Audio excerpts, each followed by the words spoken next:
right. Welcome to the Bureau of General Services Queer Division.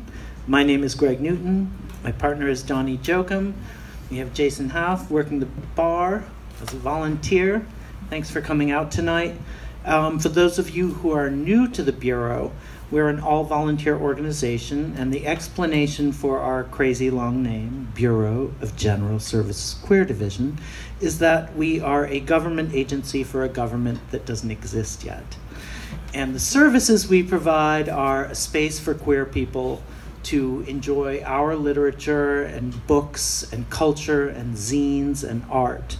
And we've been doing this for about 5+ years. And the center has been helping us out to keep this party going since 2014. So thanks very much for coming out tonight. We are all volunteer, and we rely on your donations to keep this party going. So we have a suggested donation of $10, but give what you can. There's some change in here. And if you're planning on buying the book or other books and money is tight, save your money for the books. That's also a great way to support us and the authors who read here. So I'm going to pass that around.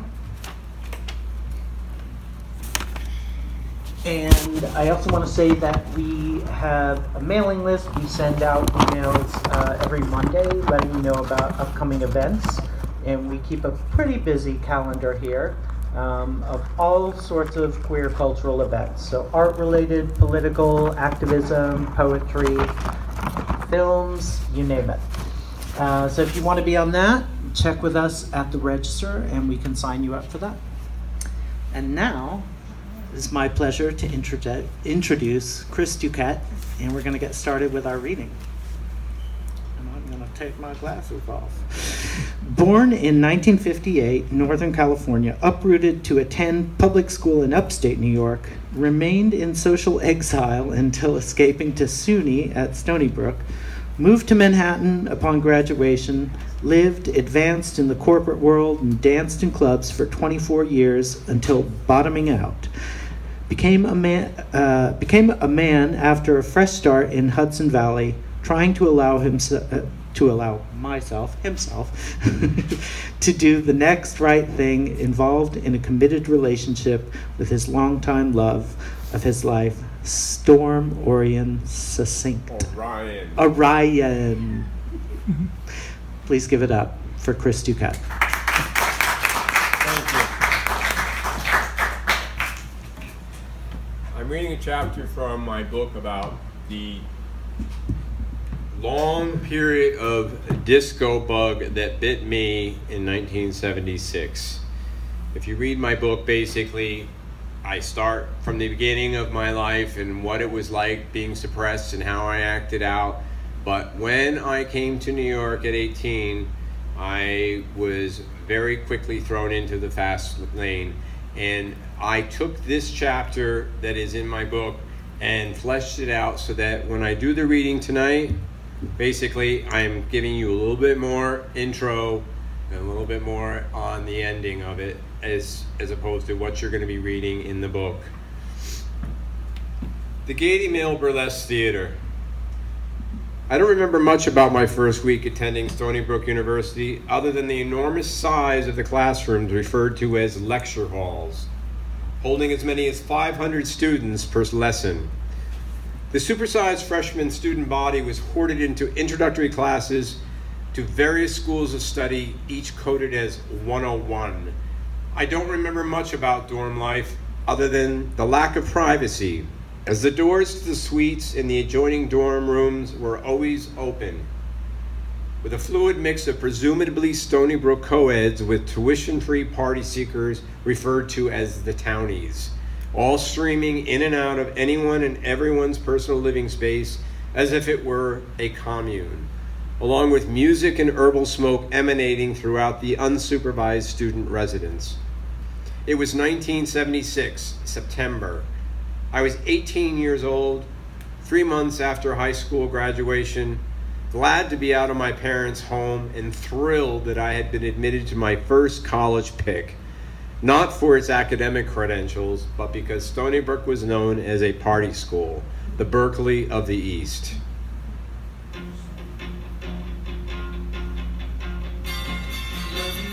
The album of the year was Rumors by Fleetwood Mac. And the song that sent the message to all of us newly independent young adults at colleges across America was Go Your Own Way.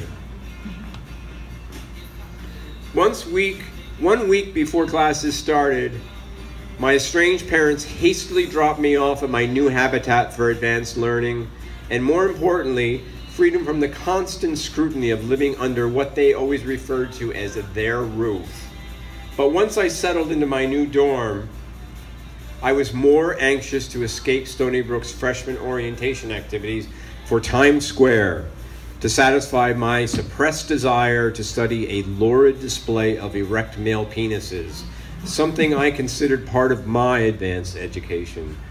I had been stealing glances at the newly provocative publication Playgirl at a local pharmacy near my home, and its softcore photos of naked men aroused an undeniable homosexual desire in me. Now an emancipated 18-year-old college student, I was trolling around aimlessly in sex-saturated Times Square when I was approached by a handsome Italian young man, not much older than me. I was enamored by his gallantry to buy me a drink in a dive bar in Hell's Kitchen, and by his commanding expertise when negotiating and paying for an hourly rate hotel in what was servicing the seedy sex industry. The small room contained only a bed and a sink, which was all that was needed for the 1 hour I was gently introduced to my first man-on-man sexual tryst, which was as pure as two young men exploring each other's masculine bodies with no penetration. It all seemed romantic to my homosexual inexperience, but this was familiar territory for Tony, my gay dream date, who revealed that he was a male prostitute who chose to spend his valuable time and money with me rather than the other way around.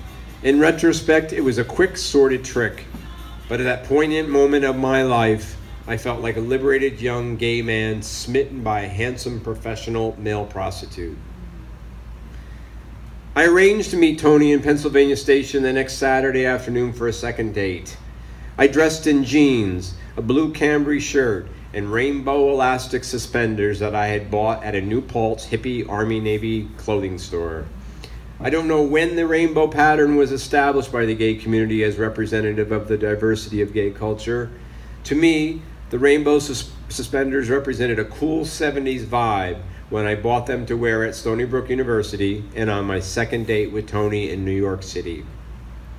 My roommate Duke did not seem to question my garb or where or why I was leaving the party-down dorm life pervasive at Stony Brook University on a second consecutive weekend.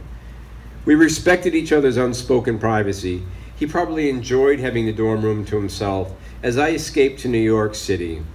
I did not tell him what I did besides going to clubs. He could detect that I was more disco than rock-oriented.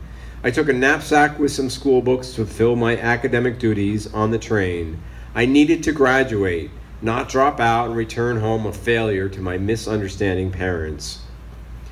Once in Penn Station, I stood in the waiting room wearing my rainbow suspenders for an indeterminate amount of time before Tony arrived looking as sexually macho as ever to my still freshman gay eyes, even though one of his was violently bruised.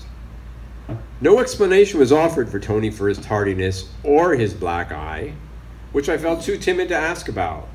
He rushed me out of the terminal, where we dashed on foot from 34th Street up to 46th Street and Broadway, and with no more spoken word than the direction "come with me," Tony led me up 2 flights of blue carpeted stairs ordained with high-waisted mirrors reflecting the long, well-lit ascent to a stark ticket booth perched on the top landing. Surrounded by dark wood-paneled walls, a large glass window lit with the blue flourish of a neon acrylic sign declared the admission price of $10. I would not have ventured to this discreet location on my own, nor known what $10 admitted one to. I was with Tony. I could not have guessed what was behind the ominous wall. This was my introduction to the underground adult male entertainment industry. Behind the picture glass was a ticket booth operated by a 30-something woman with a perfectly groomed black Farrah Fawcett hairstyle, probably produced by Vidal Sassoon, and a body-conscious, diagonally patterned lycra dress shirt neatly tucked into high-waist black polyester bell-bottoms. This was my first point of contact with Denise, the owner of the Gaiety, and this was her power suit. Denise was a conservative Greek divorcee who owned and operated, and you'll have to forgive me, owned and operated and managed every asset of this successful and legitimate business exploiting male flesh for a homosexual clientele. She buzzed Tony and me through a black door undetectable in the darkness of the wood-paneled wall that separated the stylish staircase entry from the dark world that lay beyond. A few brisk words were spoken between Denise and Tony, which I could only discern was about his tardiness regarding the 4 p.m. show, all of which my naive mind was detecting as an unexpected and unwelcome detour from the romantic projections of more sexual intimacy